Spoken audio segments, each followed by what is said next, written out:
Tapi apakah benar kekuatan sihirlah yang mengacaukan kota ini? Ngeri banget, nggak ada yang bisa nebak. Ih, coy.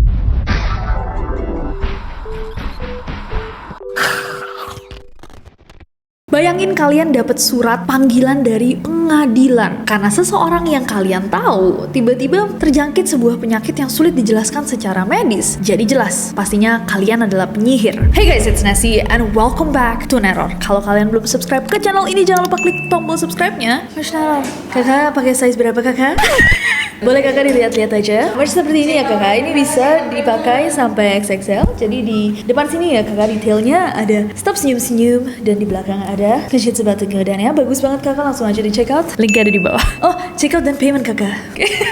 Kenapa ya biasanya mereka suara kayak gitu ya? Anyways, Salem Witch Trials 1692 atau Pengadilan Penyihir Salem tahun 1692 merupakan salah satu sejarah kelam Amerika Serikat. Karena satu penyakit aneh muncul di sebuah desa, para warganya mulai curiga dan percaya bahwa ada praktik sihir yang menyebabkan mereka saling tuduh-menuduh, fitnah-memfitnah, sampai banyak warganya dieksekusi gantung. Tapi apakah benar kekuatan sihirlah yang mengacaukan kota ini? Dosa apa yang mereka punya? Dan apakah benar mereka yang dieksekusi adalah penyihir? Langsung aja malam ini kita bahas sejarah gila The Salem Witch Trials. So without any further ado, stop senyum-senyum, cause shit's about to go down.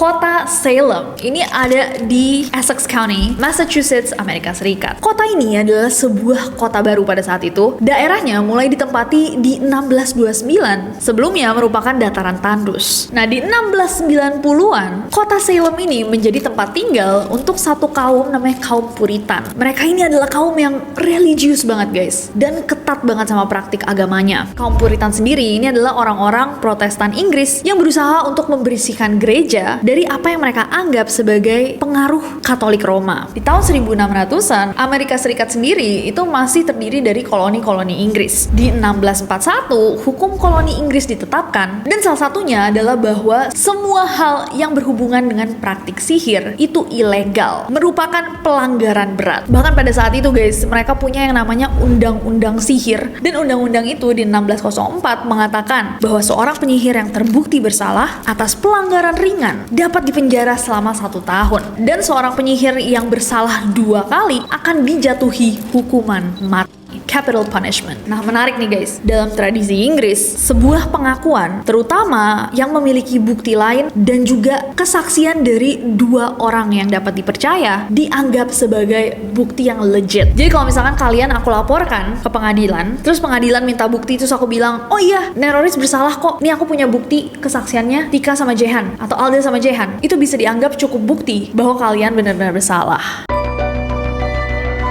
Nah, di 1688 ada nih seorang perempuan namanya Martha Goodwin. Nah, Martha Goodwin ini memiliki masalah sama seorang tukang cuci bernama Gude Glover. Mereka cekcok dan gak tahu kenapa nih setelah pertengkaran itu, Martha tiba-tiba terjangkit penyakit aneh banget. Setidaknya pada saat itu, penyakit ini belum diketahui atau belum pernah dilihat sama orang-orang di situ. Martha tiba-tiba teriak-teriak, kejang-kejang, dan penyakit aneh ini menular juga ke 2 saudaranya. Nah, cerita tentang penyakitnya Martha ini mulai kesebar ke orang-orang kota Salem, dan warga Salem pada saat itu merasa bahwa penjelasan paling masuk akal adalah bahwa Martha disihir, diberikan mantra sama seseorang, dijampe-jampe. Pas ditanya dia barusan punya masalah sama siapa, tersebutlah nama si tukang cuci, Gude Glover. Akhirnya Gude Glover dilaporin ke gubernur. Gak lama nih Gude ditangkap, terus diminta untuk mengakui bahwa dia benar-benar menggunakan ilmu sihir untuk menyakiti Martha dan saudaranya. Dibilangin juga sama Gude, kalau kamu gak ngaku, kamu akan dihukum gantung. Gude yang takut akhirnya mengakui bahwa dia adalah seorang penyihir. Nah, Gude berpikiran bahwa dia akan diampuni dan dia akan masuk penjara. Tapi ternyata Gude setelah itu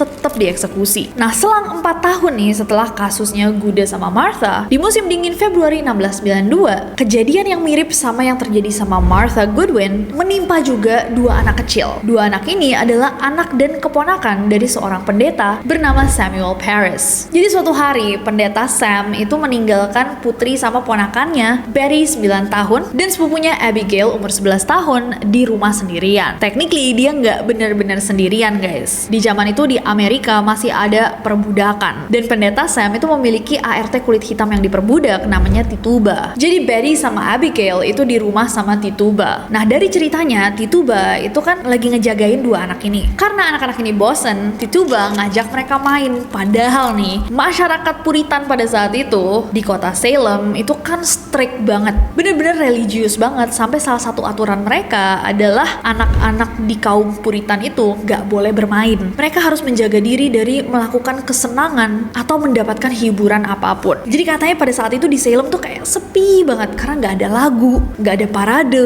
gak ada panggung malam minggu, gak ada pasar malam, gak ada penyanyi kafe nyanyi lagunya Elo, gak ada. Intinya kota ini sepi banget. Nah karena anak-anak itu bosen, Tituba pada saat itu ngajak mereka main sebuah permainan yang dinamakan Venus Glass, dimana mereka akan mencoba nih ngambil putih telurnya kemudian dijatuhkan ke air. Nah terus kan mereka akan bergerak-gerak tuh di dalam, dan gamenya adalah untuk melihat itu bentuknya kayak apa. Katanya itu tuh bisa kayak nunjukin tentang calon pasangan mereka nanti kalau misalkan mereka udah gede, atau bahkan nasib mereka. Kocak juga pemilihannya ya, kayak nggak main congklak gitu, tic-tac-toe, kayak malah berhubungan sama masa depan.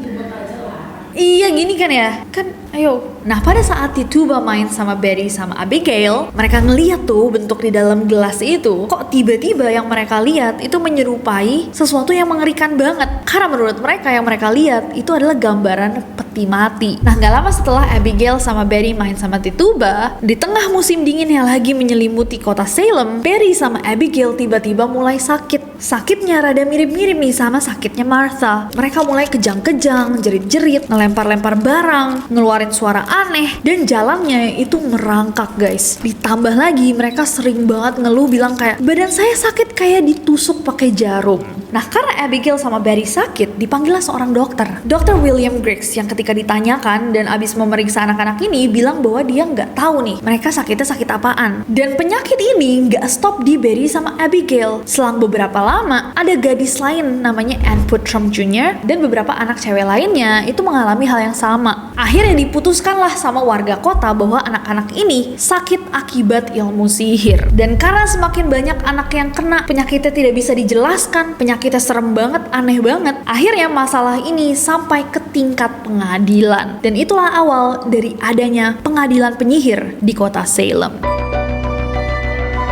So how does it work? Gimana caranya pengadilan ini bekerja? Jadi kalau misalkan ada orang yang merasa bahwa ada kematian di sekitar dia yang tidak bisa dijelaskan, atau ada orang yang sakitnya aneh sampai dokter aja nggak tahu itu sakit apa, orang tersebut akan langsung membuat laporan ke hakim setempat. Dan jika pengaduan mereka dianggap bisa dipercaya, maka hakim akan mengeluarkan perintah untuk menangkap orang yang dituduh agar sang tertuduh penyihir itu bisa menjalankan pemeriksaan publik. Basically pemeriksaan publik itu adalah interogasi dengan penekanan luar biasa agar terdakwa itu mengaku bersalah dan mengakui bahwa mereka itu penyihir. Selanjutnya kasus tersebut akan ditangani sama pengadilan yang lebih tinggi, di mana mereka akan memanggil para saksi di hadapan Dewan Juri Agung. Nah tertuduh pertama tak lain dan tak bukan adalah Tituba. Selain ngajak Barry sama Abigail untuk main Venus Glass, ternyata ada orang yang pernah dengar Tituba itu ngasihin anjingnya sebuah kue yang dia namakan witch cake, kue penyihir. So Tituba itu kan dibawa ke pengadilan setelah kasusnya Abigail sama Barry. Ditanyakanlah dia di pengadilan, apakah kamu penyihir? Apakah kamu menyihir Barry sama Abigail? Dan ditanyain berbagai macam pertanyaan lainnya guys, agar dia bisa mengakui bahwa dia bersalah. Nah salah satu ciri khas Salem Witch Trials itu adalah kalau misalkan kalian sebenarnya mengaku kalian tuh mendapatkan semacam grasi atau keringanan, sedangkan siapapun yang bersikukuh bilang bahwa mereka tuh bukan penyihir, mereka nggak bisa melakukan sihir, mereka nggak pernah dengar apapun tentang sihir, itu orang-orang yang akan dieksekusi. Mereka akan diberikan capital punishment, hukuman mati. Nah Tituba di pengadilan mengakui bahwa dia penyihir. Dia bilang iya saya menyihir Barry sama Abigail. Akhirnya Tituba dijebloskan ke penjara. Tapi kebayang gak sih guys, ini tuh kayak rada 50-50. Kalau mengaku mungkin kalian dapat grasinya, atau kalau misalkan kalian ngaku kayak Guda Glover, dia udah ngaku tapi tetap aja dieksekusi. Probability-nya 1/2 kalau kata Jerome. Nah abis dari situ it became mayhem. Di Salem tiba-tiba banyak banget nih orang-orang yang tertuduh dituduh sebagai penyihir. Dan mereka bukan cuma tertuduh, mereka dibawa ke pengadilan untuk diadili. Bahkan bisa aja yang tertuduh itu orang-orang yang mereka anggap tidak cukup religius. Kayak misalkan ada nih seorang perempuan namanya Sarah Osbourne, dia literally dilaporkan cuman gara-gara dia udah jarang ke gereja. Dan yang nuduh bisa sengasal mungkin. Kasal banget ya. Kayak itu gelandangan kayaknya sih nggak pernah lihat dia pakai kalung salib ya. Ternyata nggak punya uang. Nah kalian kebayang juga gimana peraturan kayak gini itu rada-rada ngetes ego dan keserakahan manusia. Karena kalau misalkan kalian lagi bete sama orang, nggak suka perlakuan tetangga kalian, atau nggak tahu nih kok ada orang kaya banget tapi nggak pernah kelihatan kerja ya, rumahnya dibangun terus, bisa aja kalian laporkan ke pengadilan sebagai penyihir. Nah kan, di sini juga untung nggak bisa dibawa ke pengadilan. Orang-orang yang tertuduh sebagai penyihir itu akan dibawa ke pengadilan, diinterogasi selama beberapa hari, dinyatakan bersalah, terus dijeblosin ke penjara. Sampai akhirnya di 2 Juni 1692, pengadilan yang dipimpin sama Hakim Kepala William Stoughton dimulai. Bayangin guys, salah seorang yang dibawa ke pengadilan itu adalah Bridget Bishop. Kenapa dia bisa dibilang sebagai seorang penyihir? Bridget ini dianggap tidak menjalani gaya hidup kaum Puritan karena suka pakai baju hitam dan kostum yang dianggap aneh. Kayak misalnya, katanya nih salah satu yang meyakinkan mereka adalah pas sebelum sidang, Bridget itu memotong mantelnya menjadi 2 bagian, di crop sama dia. Karena itu dianggap sebagai gaya hidup tidak bermoral dan merupakan bukti bahwa dia adalah seorang penyihir. Nah, Bridget guys, gara-gara hal itu diadili dan dinyatakan bersalah di hari yang sama, lalu dieksekusi gantung tanggal 10 Juni tahun 1692. Coy, gara-gara pakai baju hitam. Nah kan, hitam. Ini nggak bermoral nih, kotak-kotak. Iya, semua kotak lagi. Nggak bermoral. Dia belum tahu Kak Askena di mana. Semua penyihir.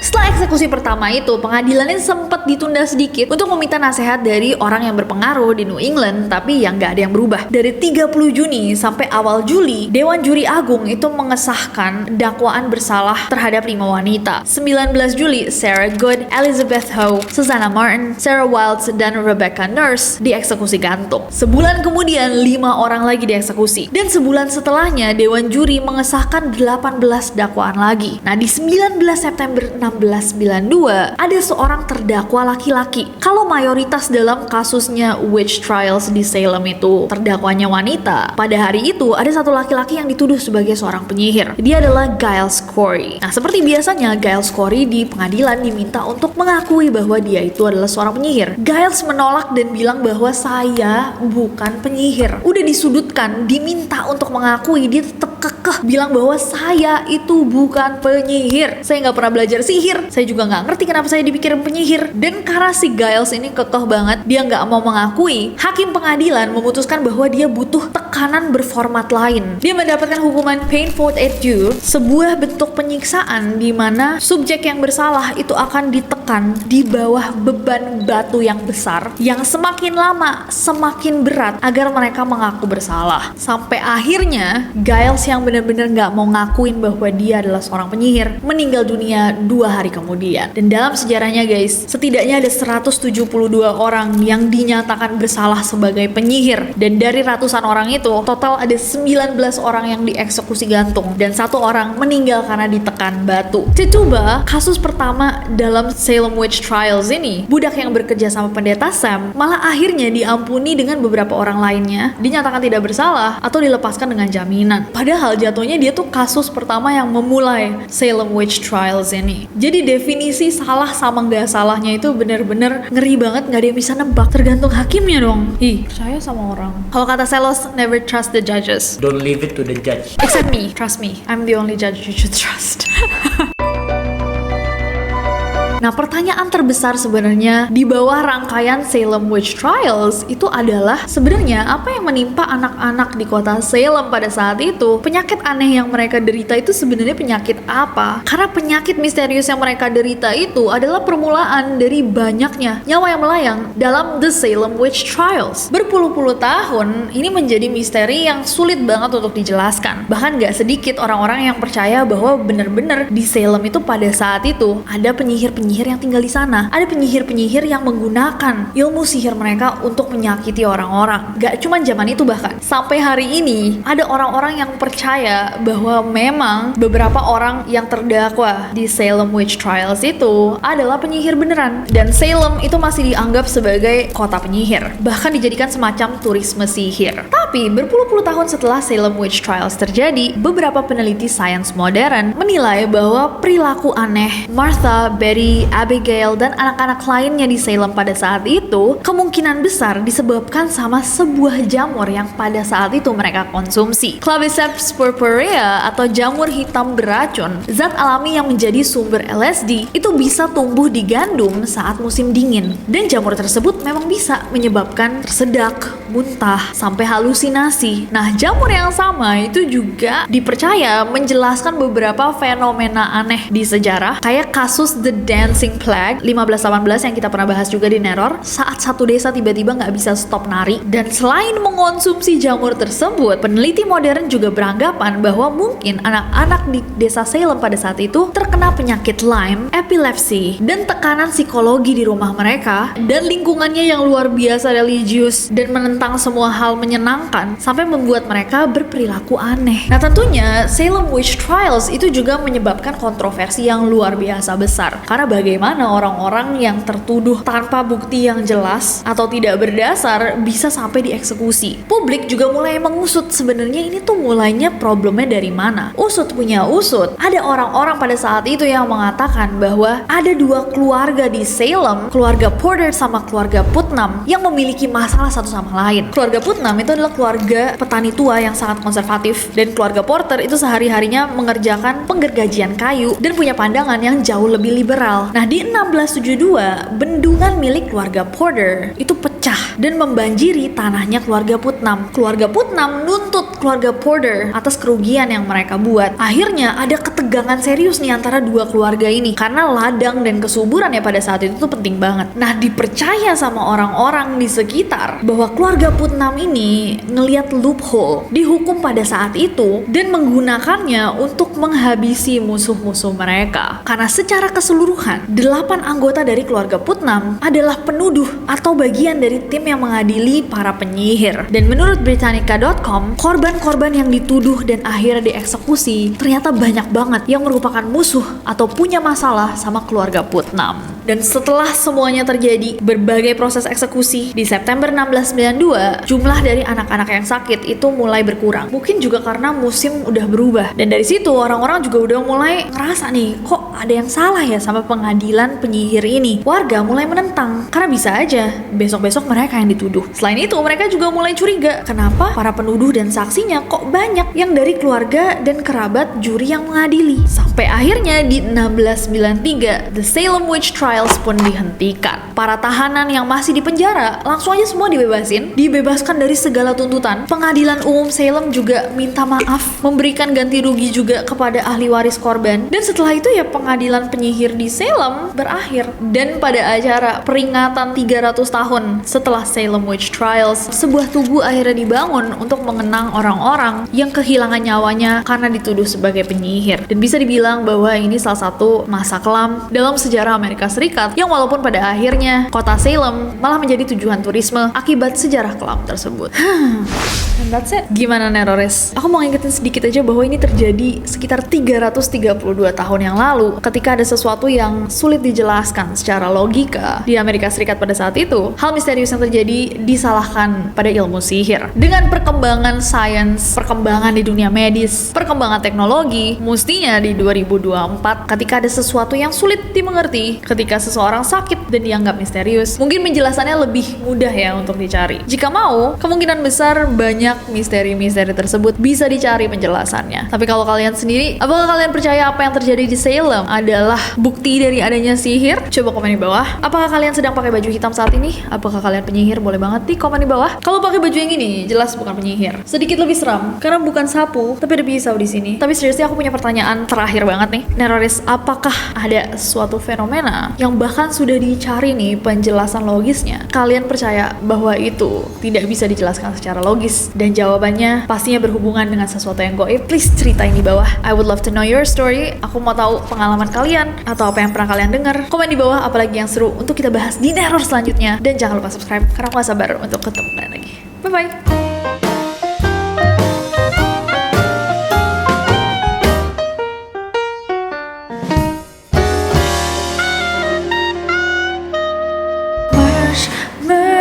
Merch Neror. Kita bikin lagu. Merch Neror is available to buy on Shopee. Ayo beli kakak. Kakak pakai size berapa kakak? So langsung aja without any further ado. Salah ya? Without any further ado apa ya? Salah. Itu ngaco. Itu lebih ngaco lagi, kenapa deh? Gak ada gitu.